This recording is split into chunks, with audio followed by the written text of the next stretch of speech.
The debate about the rapture has continued for centuries, and perhaps one reason it remains so divided is because of how we understand the English word, wrath.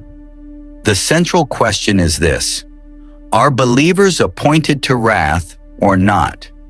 Will the church go through the tribulation, or will it be taken away before God's final judgments are poured out?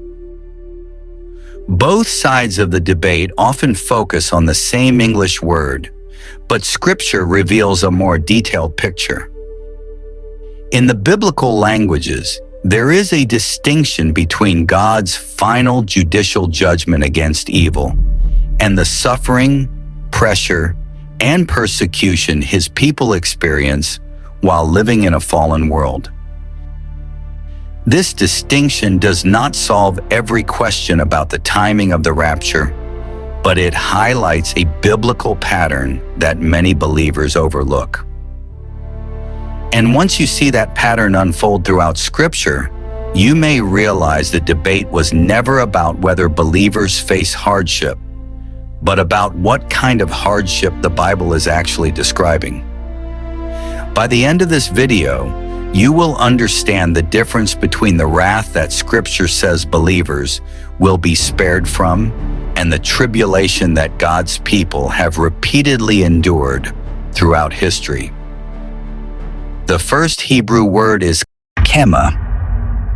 At its root, Chemah conveys the idea of intense heat, burning anger, and fury that has reached its boiling point. In certain contexts, it can also carry the imagery of poison or venom, something destructive that spreads and consumes. Throughout the Hebrew Scriptures, Chemah is often used in scenes of severe divine judgment. It describes God's righteous response to persistent rebellion, a judgment that has reached its appointed time. This is not the ordinary suffering or trials that shape and refine the believer. It is not the loving correction of a father. It is judicial judgment, the outpouring of God's holiness against unrepentant wickedness. This language appears in passages concerning the destruction of the wicked, the day of the Lord, and the judgment of nations that stand in opposition to God. When the New Testament speaks of believers not being appointed to wrath in 1 Thessalonians 5:9, it uses the Greek term Orgē. While Orgē is not the same word as Chemah, it points to the same category of divine judgment, God's righteous anger poured out against unrepentant evil. The message remains consistent across both the Hebrew and Greek Scriptures. God's people are not destined for His final judicial wrath. But this is where the conversation takes an unexpected turn. While Scripture promises believers freedom from God's final judgment, it never promises a life free from suffering. In fact, it prepares us for the very opposite. And that leads us to the second word. If you've spent time with this channel, you've heard this word before, Tzarah. We looked at it in an earlier study. Today we're putting it directly against Chemah to show you something the English translations completely flatten out. At its core, Tzarah describes a narrow place, a confined passage where the walls seem to close in and every step becomes difficult.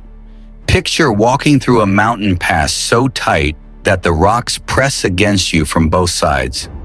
That is the physical image behind the word. But Tzarah is not the language of God's wrath against the wicked.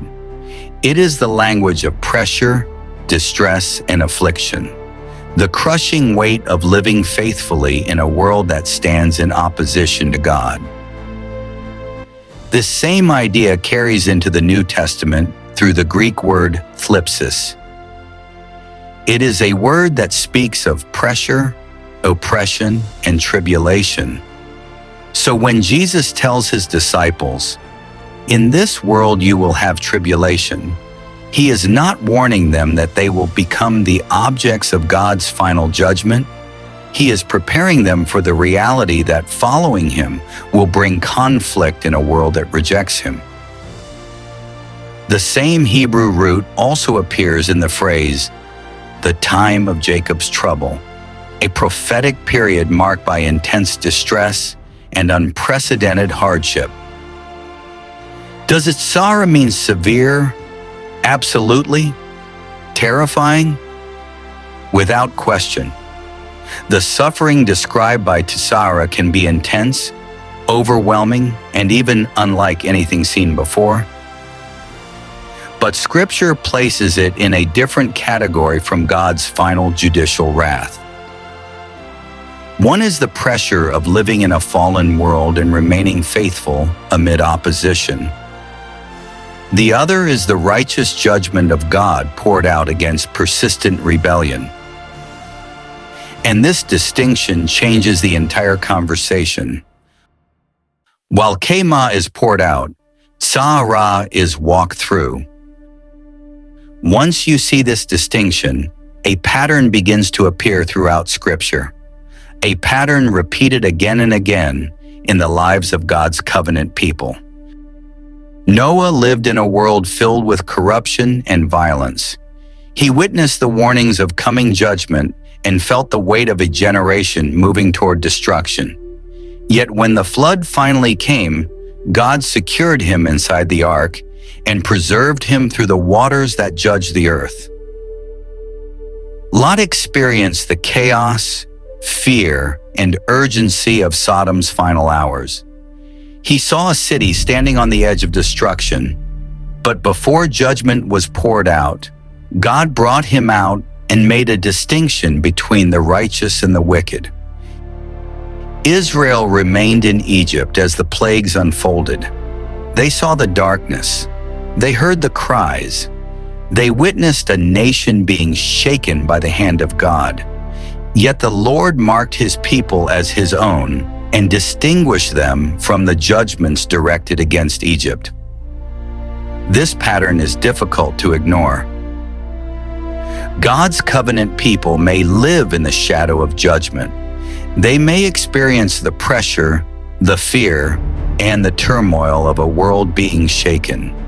But they are never the objects of God's judicial wrath. They may walk through Tzarah, but they are preserved from Chemah. And this same principle is reflected in the promise of Menuha, the Hebrew idea of rest. Not a life without conflict, not the absence of pressure, but the deep security of God's presence in the middle of the storm. Does this answer every question about the timing of the rapture? No. But it reveals a pattern that runs from Genesis to the prophets and into the New Testament. God's protection does not always mean removal from every trial.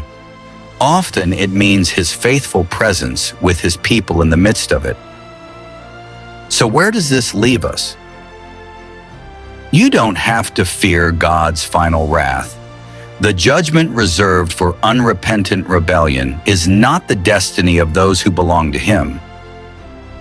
But Scripture also prepares believers for some pressure, the narrow place, the opposition of a world that does not recognize its Creator.